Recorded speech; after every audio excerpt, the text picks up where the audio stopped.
Hello, আজকে চলে এসেছি এক নতুন ব্লগ নিয়ে। তো আজকে আমি আর সুরূপা আমার বেস্টে আমরা দুজন গেছিলাম রথের মেলা। তো ফার্স্ট আমি মেলায় গিয়ে আগে জগন্নাথ দেব, বলরাম দেব, সুভদ্রা দেবীকে প্রণাম করে নিয়েছি। তো তারপর আমরা এখানে একটু ঘুরে ঘুরে দেখছিলাম কী কী না যায়। তো এখানে নিমকি, কটকটি, গজা অনেক কিছুই বিক্রি হচ্ছিলো, মোমো, ফিশ ফ্রাইয়ের দোকান অনেক কিছু বিক্রি হচ্ছিলো। তো আমরা মেলা থেকে সেরকম কিছু কিছু খাবার দাবার খাইনি। তো এখানে মেলাটা ঘুরে ঘুরে দেখছিলাম। তো ফার্স্টে একটু দেখছিলাম কানের দুল, ক্লিপ, হার টার দেখছিলাম, কিন্তু অন্যান্য জায়গা থেকে এখানে তুলনামূলকভাবে দামটা একটু বেশিই বলছে।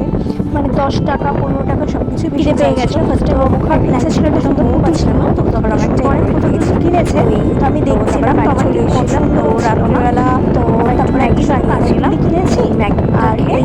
তো চলো তোমরা ব্লগটা দেখতে থাকো। এইটুকুই, ভালো লাগলে লাইক করো, ফলো করো, শেয়ার করো, সাবস্ক্রাইব করো। আর আজকের মতন টাটা, দেখা হচ্ছে